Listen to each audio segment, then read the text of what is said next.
A family went on a trip during the National Day holiday. They hadn't even begun to enjoy themselves when they encountered a natural disaster.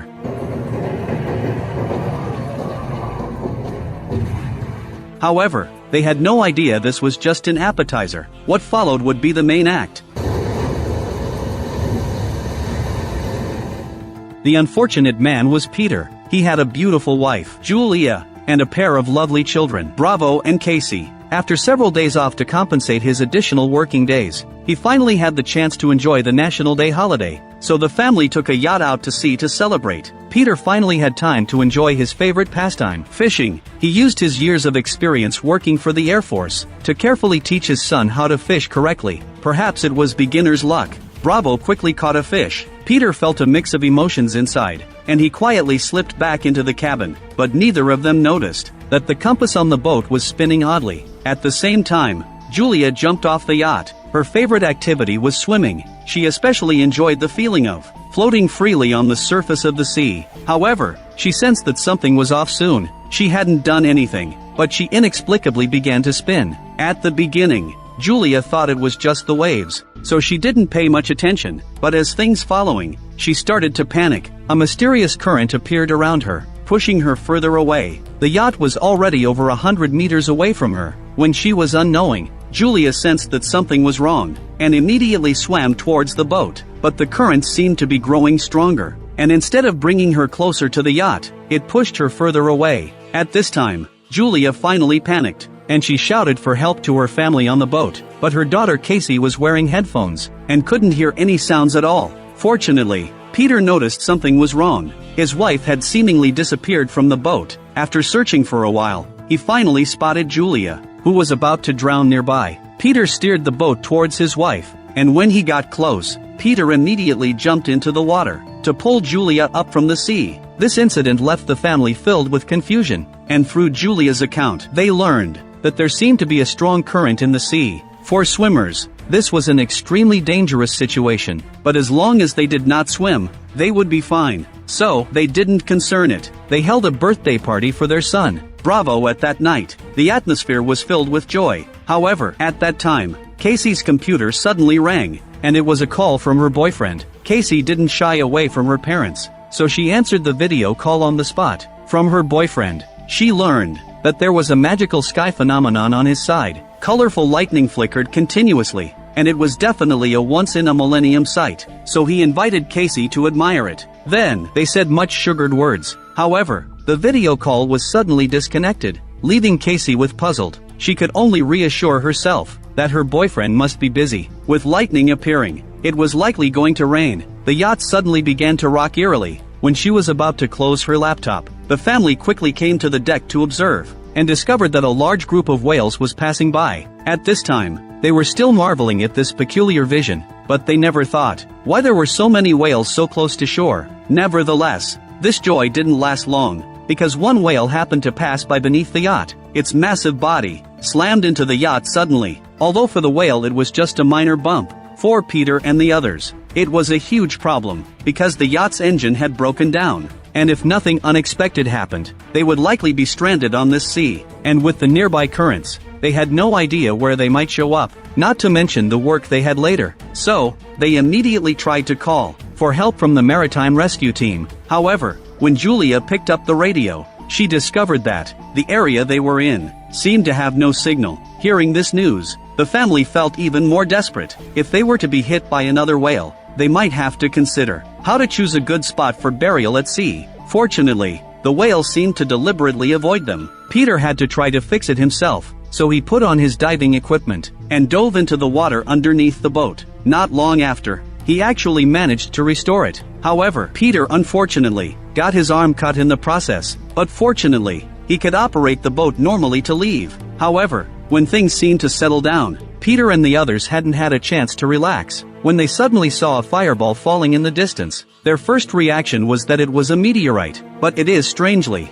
although it stirred up some waves, its intensity was far weaker than they had imagined. In fact, on the yacht, they hardly felt any violent rocking. That fireball was clearly not a meteorite. However, Peter and the others hadn't had time to consider the reason behind it when Bravo found that another fireball heading towards them. At that moment, Despair filled their hearts. That thing was moving way too fast. Even if the yacht were at full speed, they wouldn't be able to dodge it. However, after waiting for a long time, they didn't feel any pain at all. The four began to check their surroundings, only to find that the fireball was not a meteorite, but rather a man-made satellite. Fortunately, during its descent, it had deviated slightly and grazed the yacht before falling into the sea. This allowed Peter's family to survive, but new problems came following. Why had a satellite suddenly fallen? The earlier fireball must have been a satellite too. Such a large-scale fall was clearly not a normal occurrence. Just as they were about to drive the yacht away, they found that the boat had malfunctioned again.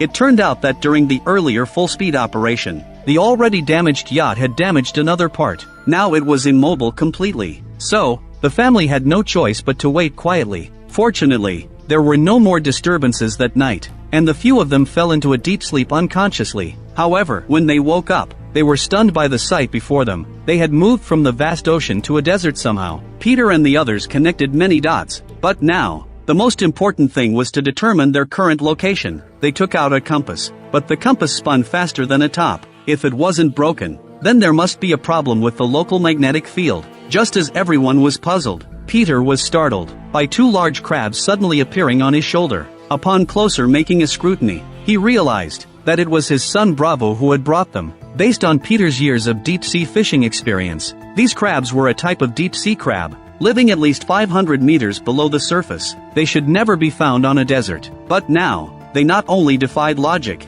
but were also lively and active right in front of them. This made Peter come up with a bad suspicion in his mind. But now they found themselves in a desolate desert, and there was no way to look up. The urgent task was to contact the rescue team quickly. They were unfamiliar with the surrounding, so they didn't act rashly. The four of them couldn't just stay and wait to die, so Peter decided to take a gamble. He fetched the yacht's battery to use the radio for help, but Peter couldn't be sure that if there would be any signal in this remote area. After what felt like an eternity of adjustments, a sound suddenly came from the radio, making everyone overjoyed. They immediately called for help. However, what followed was that the people saying, like a bucket of cold water, doused their hopes. It was that the people was also in need of help. The voice on the radio introduced himself as Glenn, and he was a deep-sea explorer. Just last night, seawater had quickly receded like a tide last night. While he was working, now Glenn and his specialized equipment were all trapped at a certain depth of the ocean floor. From this message, and combined with previous issue of the compass, Peter immediately understood that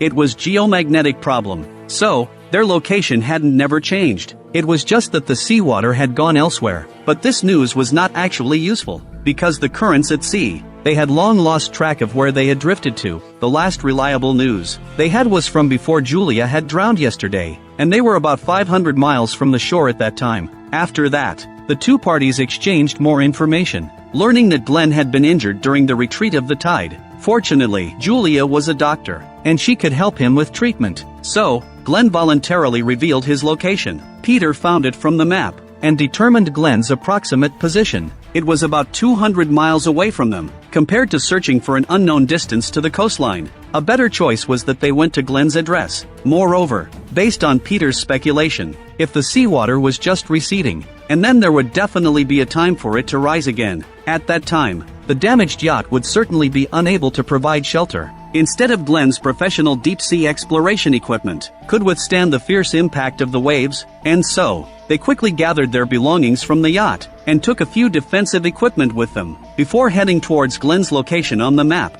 they hadn't gone far, when they encountered a man with a dog. From his appearance, he was likely another victim. Peter kindly approached to ask him if he needed help, and offered him a flask of fresh water. To their surprise, the man suddenly attacked Peter with the flask after drinking the water, and took advantage of Julia and the others not reacting in time. The man used Peter's fishing spear to stab him to death. Seeing this scene, Julia's was scared silly, and she only thought of escaping, and the only place she could go was the yacht not far away. But the man had no intention of letting Julia go, and threw the fishing spear at her. Fortunately, Julia dodged in time, and wasn't hit the needle, only grazing her shoulder. Grazing her shoulder, the man relentlessly pursued her. Julia urged Bravo and Casey to hide quickly, while she grabbed a kitchen knife to brave. Soon the man chased into the yacht. Looking around, and he found it was empty here. It turned out that Julia had already crawled out through a hole in the yacht, planning to sneak up on the man from the back. The reality was harsh. While the plan was good, the strange man was not alone, and he had a dog with him. Julia was detected by the dog before she could get close to the door. Seeing that her life was in danger, Julia's adrenaline surged, and she killed the dog with the knife. Although she survived, the sounds of the fighting between her and the dog alerted the mysterious man inside the yacht. However, he was more experienced, and didn't rush out to fight with Julia directly. Instead, he pretended not to notice. When Julia came closer, the mysterious man quickly counterattacked, gripping Julia's neck tightly. She was red in the face in an instant. If nothing changed, Julia would be killed. But the mysterious man didn't know that there were 2 hidden children on the boat. In the box behind him, Casey carefully took out the flare gun. Taking advantage of the man's lack of vigilance to shoot him, the man immediately released Julia, and the burning material from the flare ignited the facilities inside the yacht. This bought the 3 of them precious time to escape. Julia hurriedly fled with her 2 children, and when they could no longer see the yacht,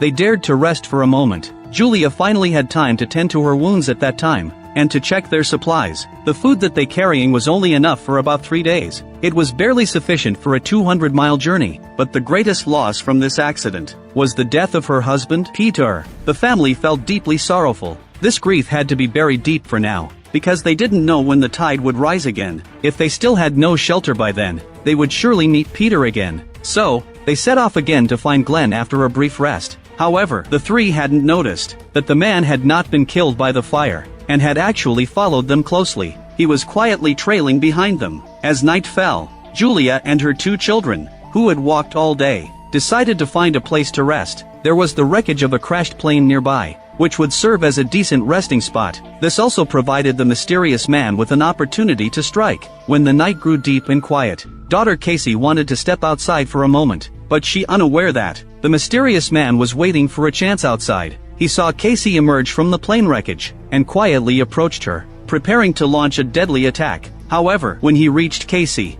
Julia suddenly burst out from a corner. It turned out that all of this was a trap set for the man. Julia had accidentally discovered his trail earlier in the afternoon, but this time, she had learned the mysterious man's tactics. She waited for her opponent to come to her, and pretended not to notice, and that was how the earlier scene. Seeing the murderer of her husband, Julia felt no mercy at all. She swiftly struck with her knife, resolutely ending this ungrateful scoundrel. But this was not enough to vent Julia's inner rage. She ruthlessly used the knife to unleash her fury on the mysterious man's body, until he could no longer be alive. However, when they woke up the next day, the 3 were shocked by the bizarre sight before them again. The mysterious man who had died last night had been eaten down to a skeleton by a few small crabs in just one night. This was clearly not right. Julia suspected that there must be other hidden dangers in this desert. There had to be other hidden threats. So the 3 quickened their pace, and without the mysterious man pursuing them, the journey ahead became much smoother.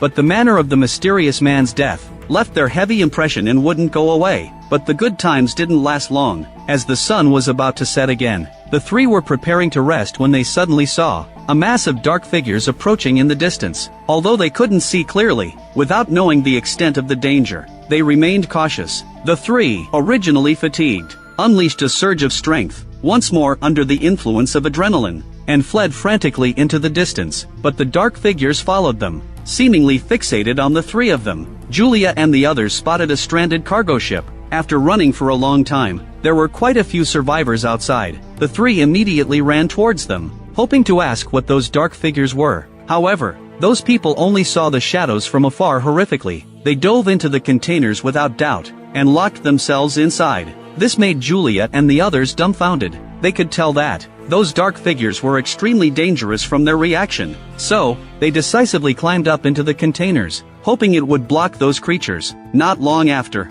the dark figures approached the containers like a tide. Only then did they see that it was a massive horde of crabs. They seemed to be the same kind as those on the mysterious man's corpse, but were much larger, comparable to king crabs. It is clearly that the mysterious man's body had been devoured by these creatures. Fortunately, they couldn't climb, so the 3 standing on the containers were able to survive. But the people below had bad luck, because there was a gap in the container. and a large number of crabs crawled through it. The survivors struggled desperately with nowhere to retreat, but all became food for the crabs finally, because there were these people to serve as scapegoats. The crabs didn't bother Julia and her group too much. When the sun rose again, the swarm of crabs had already dispersed. After a brief rest, they set out once more to find Glenn. During this time, the three used the radio they had brought to contact him. They learned that these creatures were called spider crabs, that originally lived in the crevices of underwater cliffs. Perhaps it was this habit that allowed them to avoid being swept away by the tide.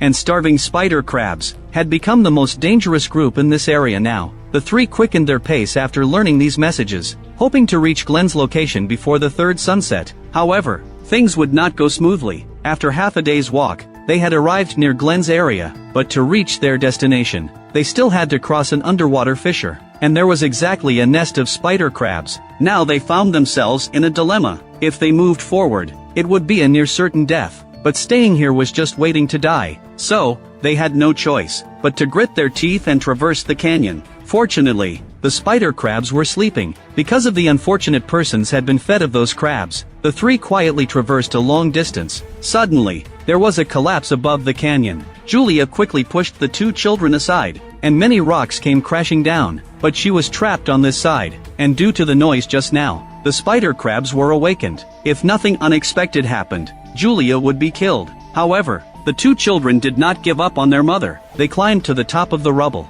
and just before Julia was overwhelmed by the spider crabs, they successfully pulled her over. After this harrowing escape, the three could finally see Glenn's location. However, when they saw him, they realized things were worse than they had thought. Glenn was severely injured, and it was almost a fatal situation. Moreover, the swarm of spider crabs was hot on their heels. In the end, the three could only watch helplessly, as Glenn was engulfed by the spider crabs. However, the successfully escaped Julia and the others did not fare much better, because as they entered the equipment, they saw an even more terrifying scene. The three people inside the equipment could only close their eyes and leave their fate to chance. Fortunately, the detector was made of a special alloy, so even though they were swept away by the tsunami, they did not perish in the sea. In fact, when they emerged from within, they found themselves in the midst of a city, or rather, the ruins of a city, and thus, the film came to an end. Just Survive is this year's latest disaster film. After watching it, one can only feel at a loss for words, especially in terms of the location shooting. It was clearly the seafloor after the water had receded, yet there wasn't a single strand of seagrass. It's truly hard to find anything to critique about it. In addition, the inexplicably mysterious man only appeared to kill, making an already thin plot even weaker. If you enjoy my channel, please click to subscribe.